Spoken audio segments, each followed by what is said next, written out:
अवधूत चिंतन श्री गुरुदेव दत्त. श्री स्वामी समर्थ. जय जय स्वामी समर्थ. माझ्या स्वामी भक्ती चॅनलमध्ये सर्वांना नमस्कार. स्वामी महाराजांच्या कृपेने तुमच्या सर्व चांगल्या इच्छा पूर्ण होत ही स्वामी महाराजांच्या चरणी प्रार्थना करते आणि आजच्या या नवीन व्हिडिओला सुरुवात करते. पशुपती व्रत कसं करावं, त्याचबरोबर पशुपती व्रत का करावं, कोणत्या सोमवारपासून सुरुवात करावी, त्याचबरोबर पशुपती व्रताचे नियम काय आहेत, अटी काय आहे, याची संपूर्ण माहिती या व्हिडिओत मी तुमच्यासोबत शेअर करणार आहे. ती जाणून घेण्याआधी तुम्ही माझ्या स्वामी भक्ती चॅनलला सबस्क्राईब नक्की करा. तर सर्वात आधी पशुपती व्रत का करावं, तर बघा, आयुष्यात संकटही चालूच आहे, खूप त्रास आहे, त्यामुळे काय करावं ते देखील सुचत नाही. अगदी बघा, जसं की लग्न जमत नाही, लग्न जमलं की ते मोडतं, त्याचबरोबर नवरा बायकोचं पटत नाही, सतत भांडणं कटकटी आहेत, पार अगदी ती भांडणं कटकटी घटस्फोटापर्यंत आलेले आहे.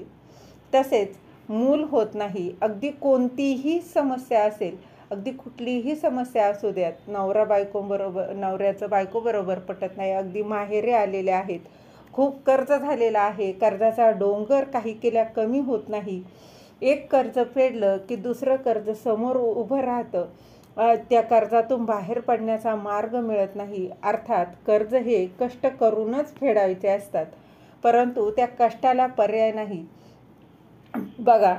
परंतु तसेच अचानक संकट येतं, अचानक दुःख येतं, त्यातून काही केल्या बाहेर येत नाही. या तुमच्या सगळ्या समस्यांवर अत्यंत प्रभावशाली व्रत आहे आणि ते म्हणजे पशुपती व्रत.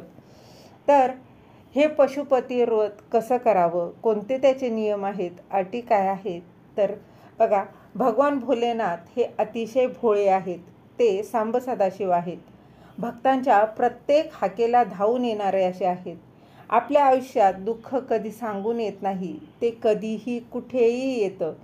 तसेच पशुपती व्रत जर तुम्हाला करायचं असेल तर तुम्ही कधीही कुठल्याही महिन्यापासून तुम्ही सुरुवात करू शकता. असं नाही की श्रावणातच करायचं, अगदी कधीही या व्रताला तुम्ही सुरुवात करू शकता. हे पशुपती व्रत जे करतात त्यांच्या मनातील इच्छा पूर्ण होतातच.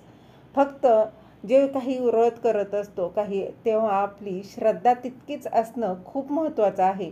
अगदी श्रद्धेने आणि विश्वासाने हे व्रत करा. बघा, भोलेनाथ नक्कीच तुमची इच्छा पूर्ण करतील. तर 5 सोमवार हे व्रत करायचं आहे. यथाशक्ती यथाभक्ती मनामध्ये भाव असावा, भोलेनाथ नक्कीच इच्छा पूर्ण करतील, यात तीळ मात्रही शंका नाही. हे व्रत कोणत्याही सोमवारपासून तुम्ही सुरू करू शकता. व्रत अतिशय सोपं आहे. या व्रताचे नियम हे तुम्हाला कटाक्षाने पाळायचेच आहेत. हे व्रत मंदिरातच करायचं असतं. मग असं म्हटलं जातं की मंदिरात केलेली सेवा जास्त फलदायी ठरते, कारण मंदिरात तेवढी सकारात्मकता असते. मंदिरात सेवा केल्यास तिथे जी सकारात्मक ऊर्जा असते ना, ती आपल्याला ती आपल्यात येते. हे व्रत तुम्हाला मंदिरातच करायचं आहे, घरात नाही, हे पहिलं लक्षात घ्या. 5 सोमवार सकाळी लवकर उठून शुचिर्भूत होऊन कामे आटपून घ्यायची आहे. त्यानंतर शक्य असेल तर पांढरे वस्त्र परिधान करायचं आहे.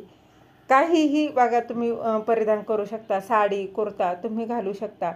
नंतर महादेवाच्या मंदिरात जायचं आहे. महादेवाच्या मंदिरात जाताना पाणी, पंचामृत, त्यानंतर कच्चे दूध, या 3 गोष्टींनी तुम्हाला भगवान महादेवांच्या पिंडीवर अभिषेक करायचा आहे. सर्वात आधी पाण्याने करा, मग पंचामृताने आणि नंतर दुधाने आणि मग पुन्हा पाण्याने असा अभिषेक तुम्हाला करायचा आहे. त्यानंतर 108 बेलपानं घेऊन जायचे आहे आणि 108 जर बेलपानं नसेल तर यथाशक्ती जेवढे शक्य असतील तेवढी बेलपानं घेऊन जायचं आहे. त्याचबरोबर धोत्र्याचं फळ किंवा धोत्र्याचं सफेद फूल देखील चालतं, ते तुम्ही घेऊन जाऊ शकता, कारण भगवान शंकरांना धोत्र्याचं फळ त्याचबरोबर फूल हे अतिशय प्रिय आहे. अगदी फूल नाही मिळालं तर कोणतंही पांढऱ्या रंगाचं फूल तुम्ही घेऊन जाऊ शकता. त्यानंतर गंगाजल अत्यंत महत्त्वाचं आहे. बघा अगदी प्रत्येकाच्या घरात गंगाजल हे असतंच आणि नसेल तर पूजेच्या सामानाचं जेथे कुठे तुमच्या जवळपास दुकान असेल त्या दुकानातून तुम्ही घेऊन येऊ शकता. त्यानंतर भस्म लागणार आहे. एक फुलवात घेऊन जायचे आहे. सकाळी बघा एकच फुलवात घेऊन जायचे आहे.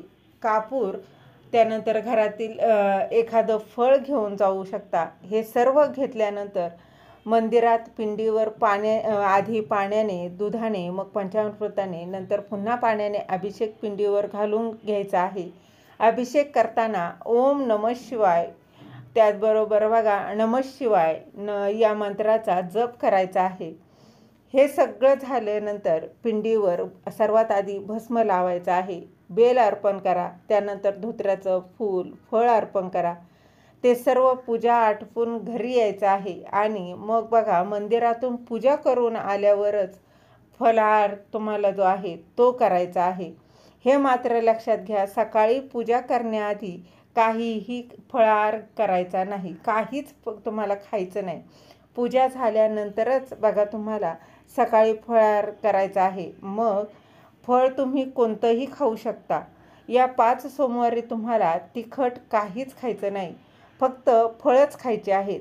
दिवसभरात तुम्हाला ओम नमः शिवाय, ओम नमः शिवाय या मंत्राचा जप करायचा आहे. कोणाचा वाईट विचार, वाईट बोलायचं नाही, अपशब्द बोलायचं नाही, कोणासोबत भांडणं करायची नाही. अगदी मन जे आहे ते शुद्ध ठेवायचं आहे. त्यानंतर संध्याकाळी प्रदोषकाळी म्हणजेच काय तर सायंकाळी 6 वाजल्यानंतर शंकराची पुन्हा तुम्हाला सकाळी जे ताट नेलं होतं, जे तुम्ही पूजेसाठी जे ताट तयार केलेलं होतं ते ताट, तसंच तेच ताट तुम्हाला बघा पुन्हा संध्याकाळी मंदिरात घेऊन जायचं आहे. पण त्या ताटामध्ये अजून 2 गोष्टी तुम्हाला ठेवायच्या आहेत. घरात बनवलेल्या गोडाचा नैवेद्य घेऊन जायचा आहे. शिरा, मिठाई अगदी काहीही घेऊन जाऊ शकता. फक्त 5व्या सोमवारी उद्यापनाच्या दिवशी अगदी साधं बघा चपाती, गूळ आणि तूप घालून त्याचा चुरमा करून त्याचा लाडू बनवून तुम्ही घेऊन जाऊ शकता. किंवा फक्त चपातीचा काला केला आणि तो घेऊन गेलं तरी चालतो. भगवान शंकरांना तो अतिशय प्रिय आहे म्हणून तो घेऊन जायचा आहे. शेवटच्या दिवशी नक्की घेऊन जायचा आहे. यथाशक्ती एखाद्या गरिबाला तुम्हाला 100 रुपये, 50 रुपये, 20 रुपये अगदी जमेल तेवढे दान करायचं आहे. 5ही सोमवारी संध्याकाळी काहीही बघा तुम्ही गोड घेऊन जायचं आहे. त्याचबरोबर तुम्हाला 6 दिवे घेऊन जायचे आहेत. पहिल्या सोमवारी जे दिवे घेऊन जाणार आहात तसेच 5ही सोमवार तुम्हाला घेऊन जायचं आहे. मग तुम्ही बघा पहिल्या सोमवारी कणकेचे दिवे बनवले तर 5ही सोमवारी तुम्हाला कणकेचे दिवे बनवून घेऊन जायचं आहे. किंवा कणकेचे दिवे तुम्हाला शक्य नसतील तर अगदी दिवाळीत आपण ज्या मातीच्या पंत्या लावतो त्या मातीच्या पंत्याही तुम्ही घेऊन जाऊ शकता. परंतु जे पहिल्या सोमवारी जर तुम्ही मातीची पंती किंवा कणकेचे दिवे करून नेले तर तुम्हाला 5ही सोमवारी तेच दिवे घेऊन जायचे आहेत. म्हणजेच काय तसेच दिवे घेऊन जायचे आहे.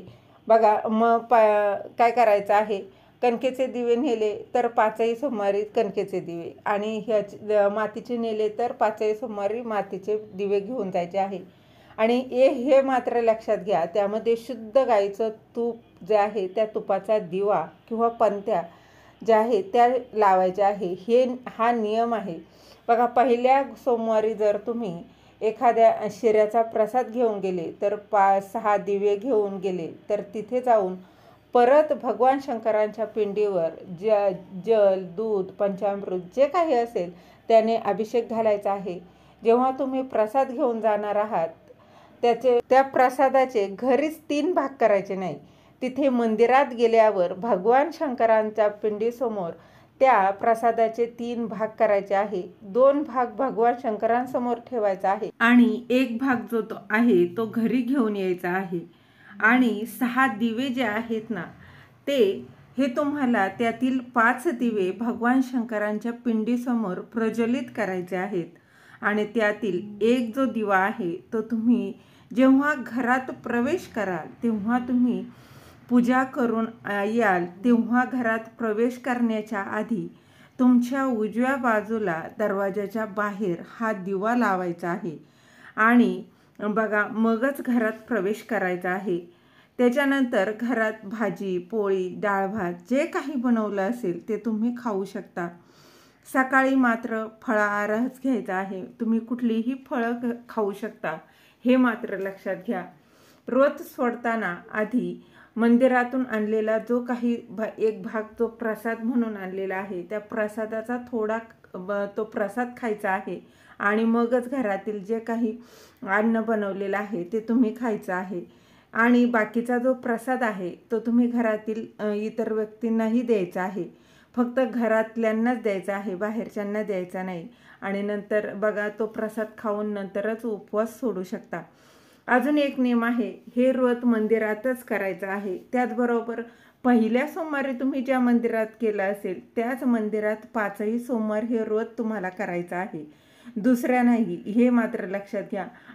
त्याचबरोबर बघा, अगदी पहिल्या सोमवारी तुम्ही तुमच्या जवळपास, म्हणूनच बघा तुमच्या जवळपास जे मंदिर असेल ना तिथे तुम्ही जायचं आहे, जेणेकरून तुम्हाला 5ही सोमवार तिथे जाणं शक्य होईल.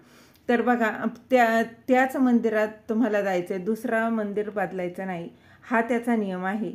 ही पहिल्या दिवशी तुम्ही ज्या भगवान शंकरांच्या मंदिरात जाणार आहात त्याच पुढचे सोमवार पूर्ण करायचे आहेत. दुसरी महत्त्वाची गोष्ट म्हणजे ज्या घरात तुम्ही पहिला सोमवार केलेला आहे त्याच घरात पुढचे तुम्हाला 5ही सोमवार करायचे आहे. हे बघा, पशुपती व्रताला तुम्हाला जर रेंटच्या घरात तुम्ही व्रत करत असाल तर त्याच घरात तुम्हाला 5ही सोमवार करायचे आहे. हे खूप महत्त्वाच्या गोष्टी पाळायच्याच आहेत. आणि त्याच्याच बरोबर बघा, दिव्यांचं म्हणाल तर मी तुम्हाला सांगेन की तुम्ही कणकेचेच दिवे तयार करा, म्हणजे प्रत्येक सोमवारी तेच घेऊन जाता येईल. प्रत्येक सोमवारी तुम्हाला 6 दिवे कणकेचे तयार करायचे आहे.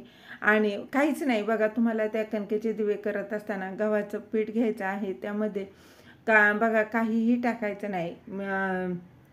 तुम्हाला बघा आळणी हे दिवे तयार करायचे आहे. 6 दिवे तयार करून त्यामध्ये तूप टाकून तुम्हाला हे दिवे घेऊन जायचे आहे. त्याचबरोबर सकाळी फळार आणि संध्याकाळी परत एकदा मंदिरात जाऊन पूजा अर्चा करून मगच हा उपवास सोडायचा आहे. कुठल्याही बघा व्रताची सेवा यथाशक्ती यथाभक्ती करायची आहे. भगवान शंकरांच्या मंदिरात जाल तेव्हा भगवान शंकरांना मनोमन प्रार्थना करायची आहे. आयुष्यातील ज्या काही अडचणी समस्या आहेत त्या त्यांना भगवान शंकरांना तुम्ही सांगायच्या आहेत. त्यातून लवकरात लवकर मार्ग दाखवा अशी प्रार्थना करायची आहे. हे व्रत खूप सोपं आहे, फक्त याचे काही नियम आहेत ते तुम्हाला पाळायचेच आहे, हे मात्र आवर्जून लक्षात घ्या.